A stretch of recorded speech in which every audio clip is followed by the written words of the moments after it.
There we go. All right. We are on the move here. Now I just need to present. There we go. And all right. Okay. Hello, teachers. How's it going? I am doing an information literacy series, a monthly information literacy series for you guys. And this one is called Integrating the Big Six Model into Classroom Instruction. And as you know, I am your librarian, Donna Mossholder. And so without further ado, we'll get going here. Whoops, maybe not. Let me go back. All good. Sometimes that does that. Okay, so the session overview today is I'm going to go over introductions and objectives. Then I'm going to talk about what is information literacy. We're going to be introduced to the Big Six, and then I will go over classroom applications, how you're going to use that in your classrooms. We'll kind of do a little fun little guided practice, and then we'll do wrap up and questions and answers. Sounds Okay, good. so today your SMART objective is by the end of the session, you will be able to identify the 6 steps of the Big Six model. You'll be able to analyze how to help students through the process. And then you'll be able to apply at least one Big Six step for classroom assignments. Alrighty. A little bit about me, if you don't know already. I have been married for 20 years, over 20 years actually. I have a daughter that is graduating from high school this year. So we've been doing a lot of college things.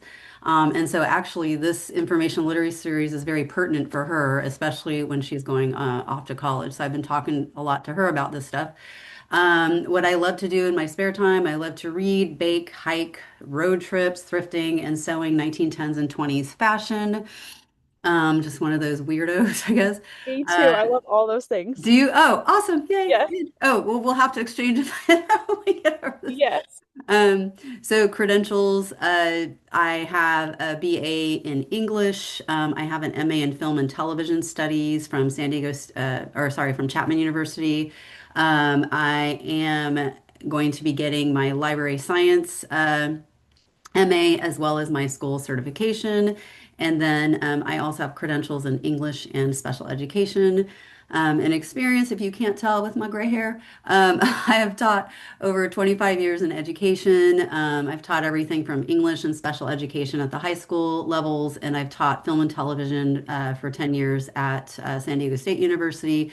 I've also worked at an academic library, which I absolutely loved when I was in college.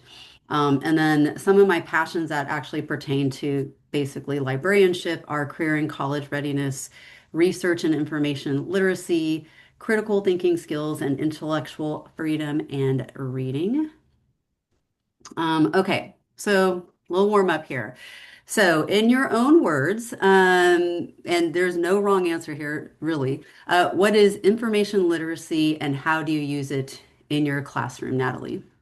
So for me, information literacy is students' ability to manipulate and find information and be able to use it effectively, searching tools, stuff like that.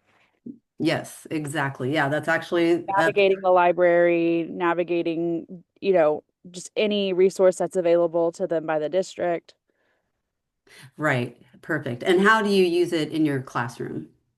So mainly like I'm an English teacher, so when we're Yay. using stuff like say not IXL, like iReady, or there's I think it's Lexia was one that we did a lot for grammar. Knowing how to find those tools, navigate them, how to, you know, work on the tasks that I've assigned for them in Google, in Classroom. Yes, all of the above. Awesome. Perfect, perfect. Love it, love it. And then when you do assign these research projects, right? What is some of the biggest struggles that your students face? Like, what are the things that you've come across in your classroom that the students are just like, ah? Oh my gosh. Probably when they're searching and doing like Boolean operators or they're trying to narrow their topics down. I feel like sometimes they go too broad and then they get like just a million articles or books and they don't know where to start. Instead of being able to pull it down to maybe like 20 to 30 sources that they can like sift through. Right, right. Yeah. 100%. Yeah. So, as a fellow English teacher, so I have similar things, and I'm hoping this works right. So, I practiced it. There you go. Yay. Okay. Yeah. So, finding reliable sources, I think, has been one of my biggest challenges. Yes. Especially in this day and age. So when I was teaching English, it was quite a while ago. We didn't really have, we had the internet, but not like how it is today. And I just think with all of this misinformation, Google, Wikipedia, even, I mean, Wikipedia can be okay, but it's, is it reliable? And so students are so used to going on social media and Just to looking. find information. So I think that's one of my biggest issues that I've come across. The second one, like you were talking about, organizing information. Oh my goodness, it's really hard. It's hard for me. It's hard for an adult to do it, let alone, students who don't have the expertise and practice or even, the developed brain a lot of times. Because we know that frontal lobe kind of forms, a little later, but I think organizing information is a big one. And then citing. I can't even cite correctly, so I need help with that. So I I've gotten think, better at it. pardon? I said I've gotten better at it, but Good. Yeah. still it's hard. Yeah, like especially with books and everything is one thing, but then you have, the internet Yeah. citations. And um so yeah, so that's always, and then the copyright laws and all that stuff. So we want to make sure we're citing correctly. So those are some of the things that I've come across. I agree. Um I'm just making sure this is recording. Okay, I just want to make sure. It is. I got a Okay. Oh, notification good, good, saying good. You got to okay. know. Okay. Okay. So let's see. So, what is information literacy? You basically nailed it. So, it's the ability to identify, locate, evaluate, and use information effectively.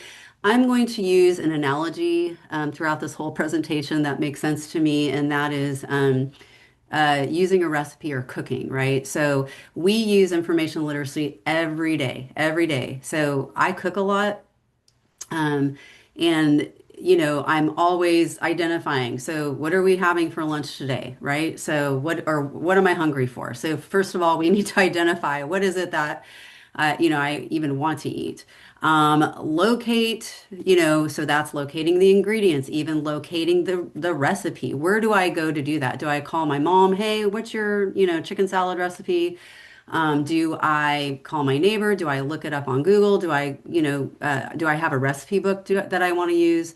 And these are switched, but to use the information. So then, I break out the recipe. How do I break that down? Do I get all the ingredients first? Do I, prep? How do I use that information basically, from the recipe? And then making the recipe, going through all that. And then at the very end, which is always the best part about eating, is evaluate. You eat it, and then was this good? Did I enjoy this, recipe? So did it need more salt? Do I choose a different recipe next time? What could I do better? Is my kitchen a pigsty and a disaster? How can I resolve that the next time I make this. So I feel like we're always doing this, even just on daily tasks. And then, how do we as teachers and librarians translate that into the world of academia, right? So, um, next is why it matters outside of the library and in your classroom. So I have had, the honor of being able to teach both high school and college. And so to see it on kind of both ends. And so one reason is many students enter college with low levels of information literacy. There's a study that I read for this, and it's pretty big, especially now. Professors are finding that students are having difficulties writing papers and even organizing their syllabus or their calendar, etc.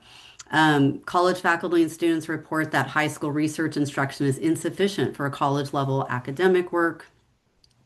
Um, High school library experiences are often fragmented and not reinforced in the classroom instruction. So this is kind of one of the big things, and this was part of this research. This person had asked both high school librarians and college librarians, their point of view. And I think high school librarians, one of their biggest points of frustration is we have students for so little time. We don't have them in a classroom every single day.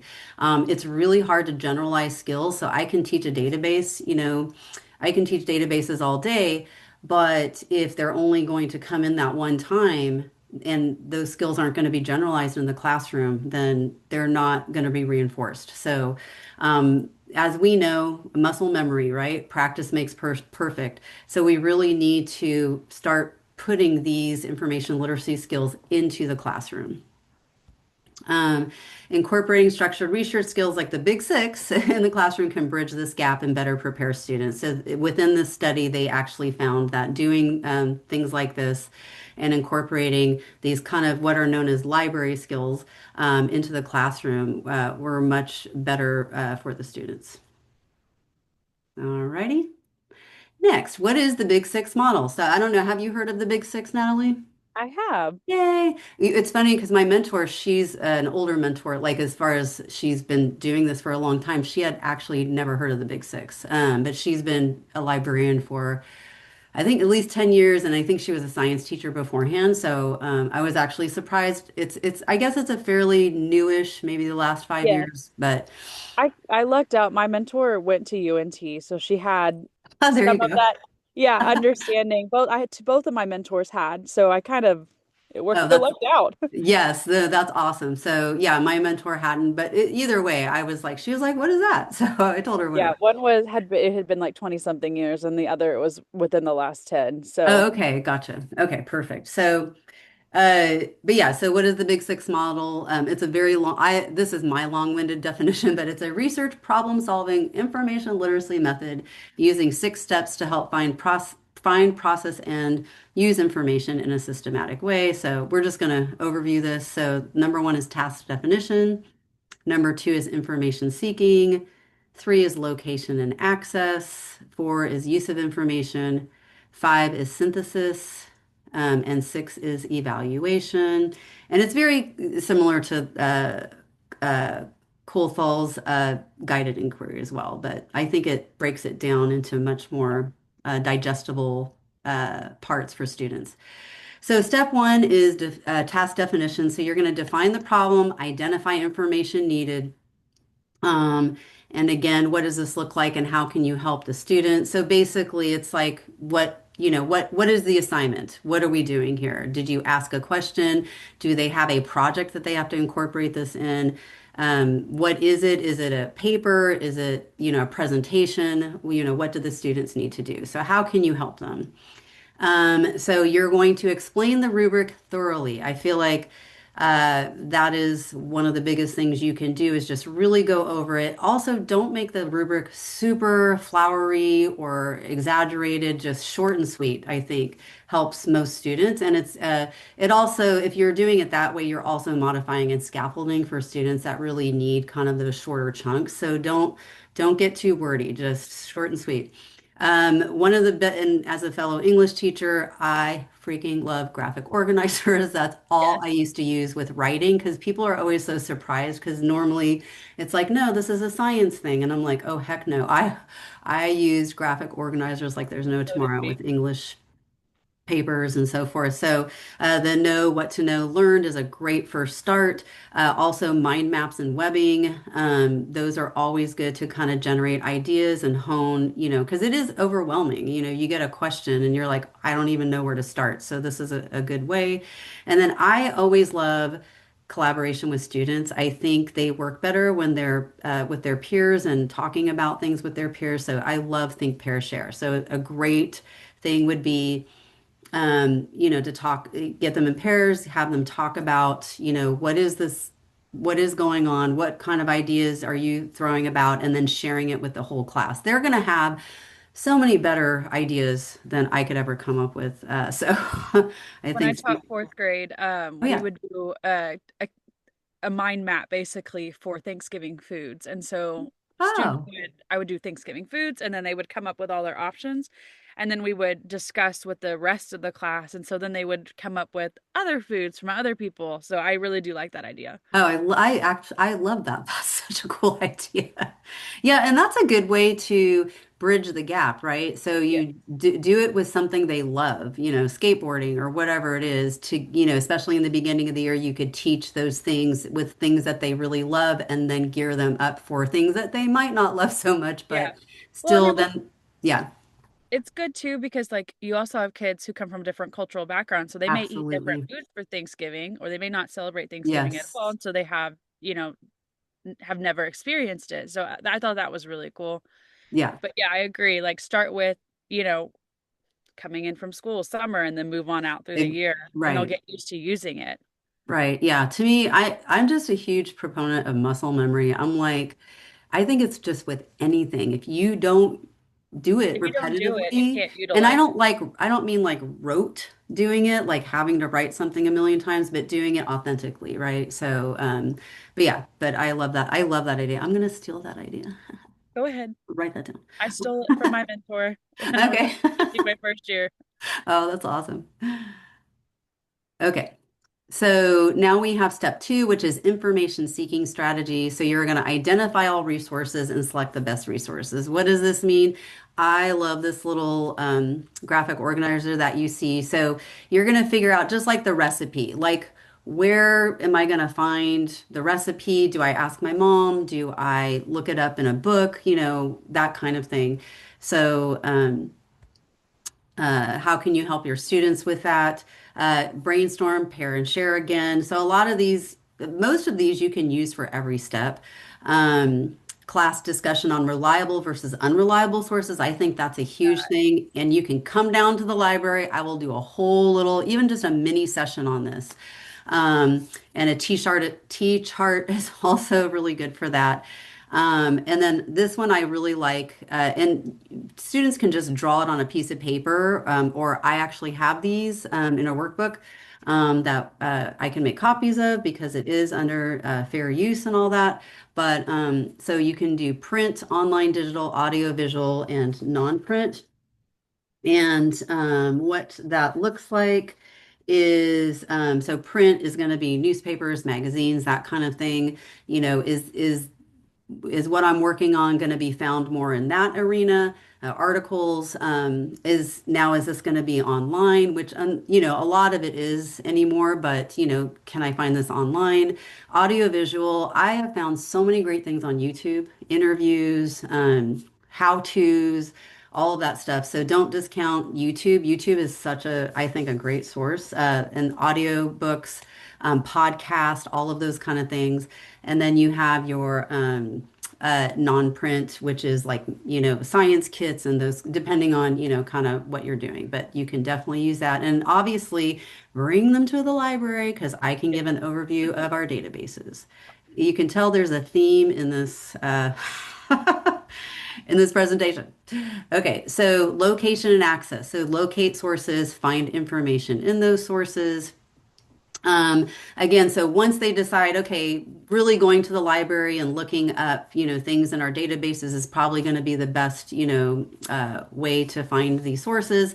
I can teach them, like you had mentioned earlier, the Boolean operators, using, having them try to broaden their search or narrow their searches. The other really good thing to do is you can have a mini lesson, or I can teach them how to scan, read abstracts, table of contents, and headers. So obviously, all of us have been to college, and all of us have written, a lot of research papers. That was the abstracts and the table of contents were one of the best things because, like you said, you're going to get so overwhelmed. There's going to be so many articles. You're not going to have time to read all of them. So you want to be able to have the ability to scan um, and read abstracts. And then a T-chart is great for this to organize their sources. And then obviously Purdue OWL, probably one of the most famous citation generators, and also where you can find all that information. And again, I can do all of this in the library with little mini lessons, or I can even come to your classroom. Oh, really. I would love that. You Yeah, could come to my classroom any day. I will come to your classroom. So it doesn't have to be in the library. I can come up for 10 minutes. Again, this is going to be point of access. So I do like to have kind of a little beginning of the year presentations, but I can also throughout the year, you give me a call and say, hey, in 2 weeks, I'm doing this. We can try and schedule. I can come in for 10 minutes and, whatever you need. So I'm happy to do it. It's my job. Okay, so step four is use of information. So Oh, I this love is when you Cornell notes. engage. Oh, say it. Sorry. I love Cornell notes.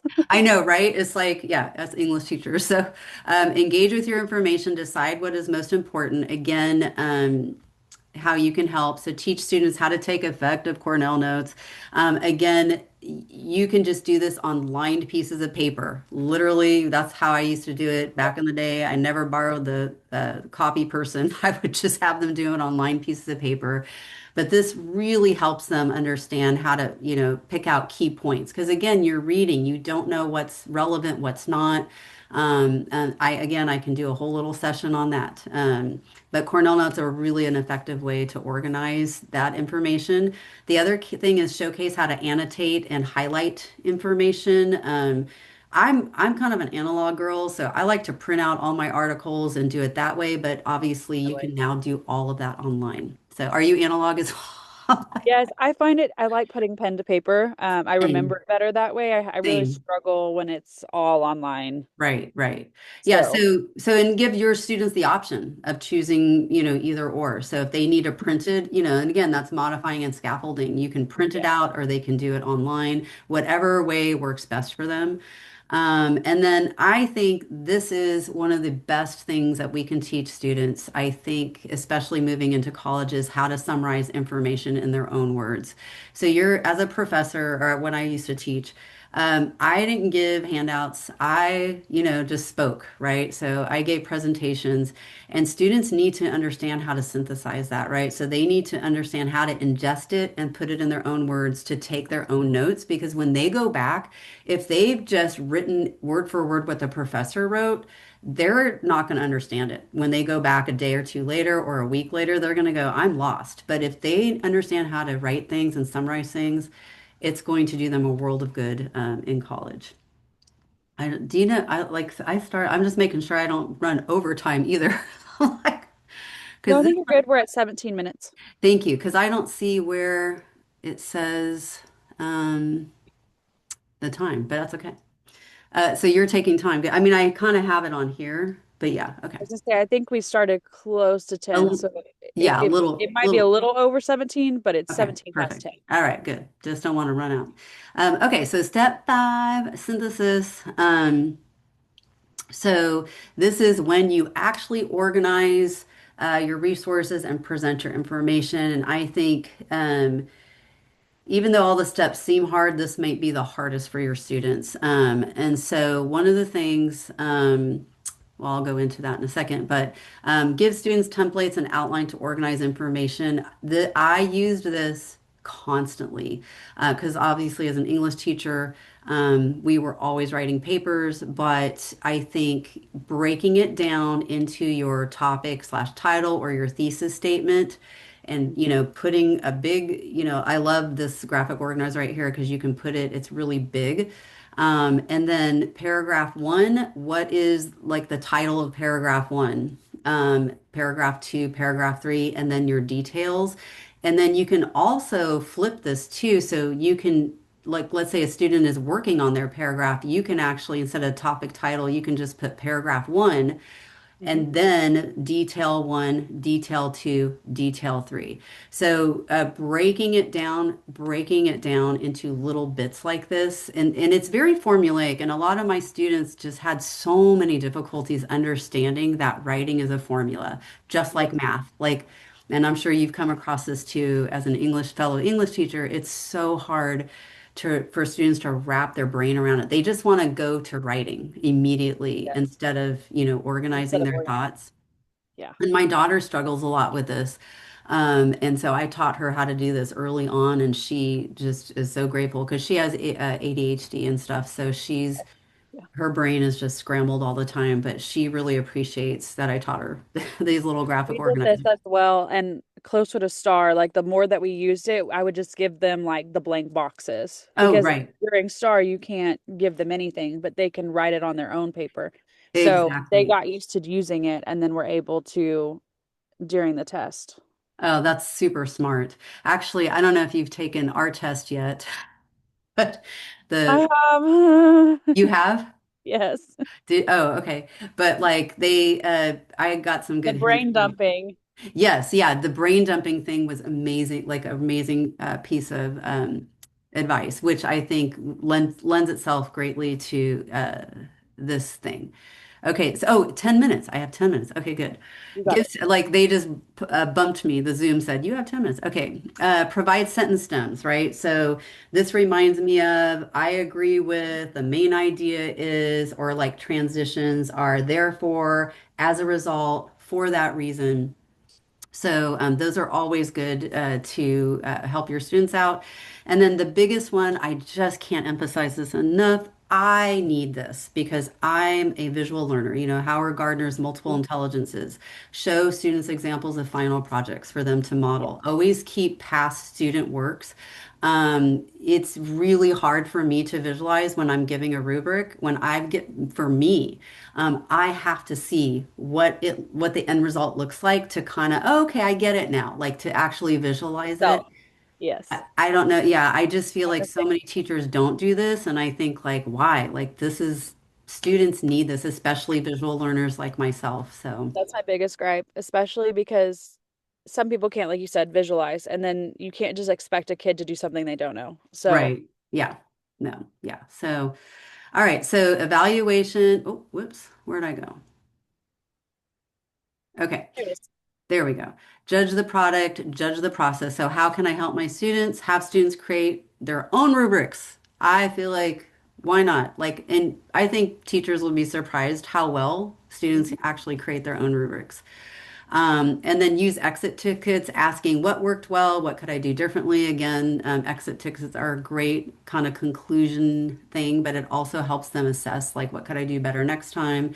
And then peer sharing, they always love doing that. So. Okay, so they have something called the Super Three, so modify and scaffold. So I'm a high school teacher. However, I think the Super Three lends itself very well for modeling and scaffolding. We have a lot of neurodivergent students, kids with ADHD, kids who English language learners, like there's special needs. There's so many ways to do this, and that they have a Super Three. So it's Neat. plan, do, and end. So it's a much simpler, smaller chunking for students Yeah. that might need the scaffold. And so the plan part is the task definition and information seeking. The do part is the location and access, use of information synthesis, and then the end is evaluation. I'm just kind of I'm Oh, probably you're gonna good. I don't want to I'm go reading the over. screen as you go anyway, so it's perfect. Oh, good. Yeah, I just don't want to go because then it'll stop and then I won't be able to end. I guess we could hop back on. I don't know. Okay, so how will you, Natalie, how will you apply the Big Six in your classroom? And I can annotate this too. I just figured out how to do this. Oh, that's cool. I know. So I'm gonna pull on my experience as a fourth grade writing teacher. I Okay. currently, the last subject I taught was kindergarten, but in fourth grade, I really think this would be great for when we're doing our expository essays. That was something that students always struggled with. Anything that has to do with information about a subject. Hmm. I really like the idea of, chunking it out. I loved all the graphic organizers that you shared. They're all things that I've used before, like the KWL, the the graphic organizer, like the boxes. That's Right. what I did in my classroom. Like we would do that, and then I really also like exit tickets. Yes.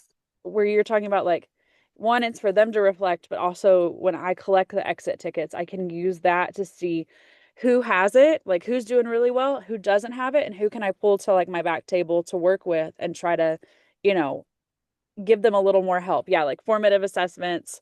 That was really, really big that year that I taught. We did a lot of different things. So That's awesome. Yeah, I think the exit tickets do two, it's a dual thing, right? They do two yes. things. So I do love exit tickets for that. Awesome. Yeah, Great summary of how you would use it. And I wish we had more time, but unfortunately, It's okay. because we could go on forever. Ignore this. I know No, you're good. there's a way to erase it, but here we go. There we go. Um, okay, so the Big Six quiz. Are you ready, Natalie? I am ready. Okay, chooses between an encyclopedia and a magazine for information. So am I going to choose Yes, like, which step? Which step would that be? And if you need help, it's fine. um, probably Don't like worry if you don't have it memorized. organizing? Like, I don't remember what off the top of my head, like if I had it right in front of me. But Or you can uh, just describe the process. Like, you don't have to name the exact name of the. okay. I mean, that would probably be like around the point when you're organizing and choosing like which sources are reliable and which sources you want to include, like that are relevant to whatever you're researching. Yeah, You got information. it. Ding, ding, ding, ding. Thesis Exactly. statement. That would probably Information. be at the end. Uh, oh yeah, the information seeking, I Oh, think not it's, thesis. Thesis is at the beginning. So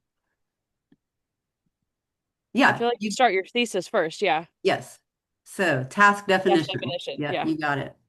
And remember, this will be recorded, so you can go back. And also, I'm going to give you resources on the Big Six, where to find it. Okay.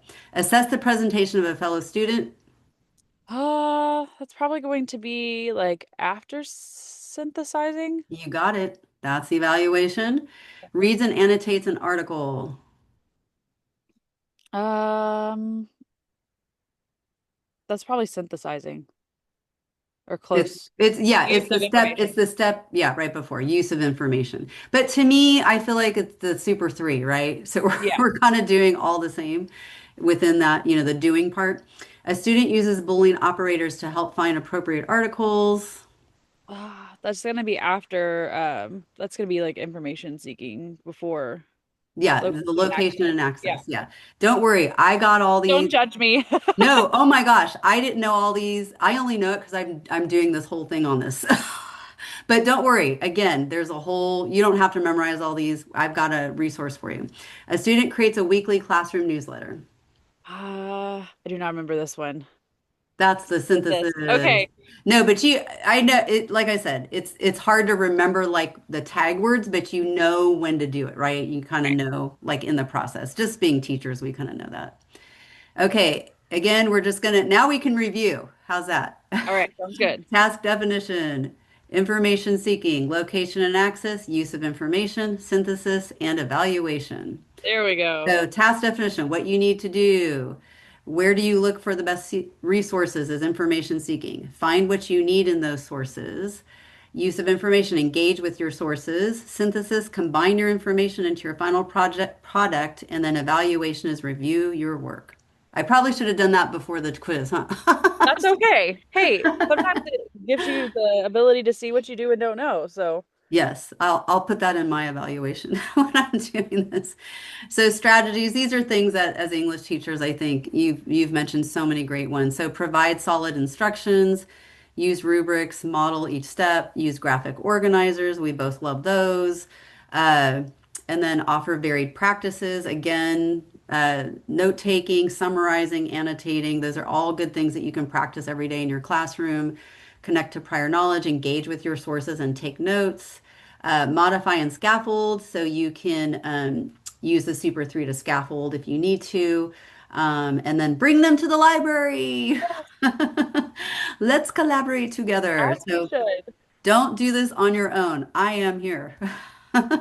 We So will be here. extensions is visit, read, write, think, graphic organizers. You will love this. So you can I click love on. read, write, think. Yes, Yes. right. I'll say you probably already know it. So, and then select one research template to adapt for a classroom assignment, determine which step in the Big Six process it pertains to, and try it out with students. Another one is pick a short topic for students, like a current event. Plan one step of the Big Six to focus on. For example, you could guide students in locating sources or creating a short presentation. So you can just like work on one Focus step at a time. like that. And here are your resources, Natalie. So Thank you you. can, I'll send this to you and you Yes, can please. click on any of these. And then there's always, yeah, free graphic organizers. Here are my references. Wonderful. Voila. Thank you. You've been so great, Thank Natalie. you. And like You I had a said, wonderful presentation. Like this was oh, thank you. great. Oh, thank you so much. But yeah, I'm gonna go ahead and stop the recording. Okay. Okay, so here we go. I hope I got. How much time did you say we have? I think we're within, it's been 12 minutes, 13 minutes since we last talked, so I think we're good. Okay, because I It have says to it's have. recording. Yeah. If not, I can always add some stuff. So like I can go back, but I'll see how much I got. So yeah, No, I I'll think you got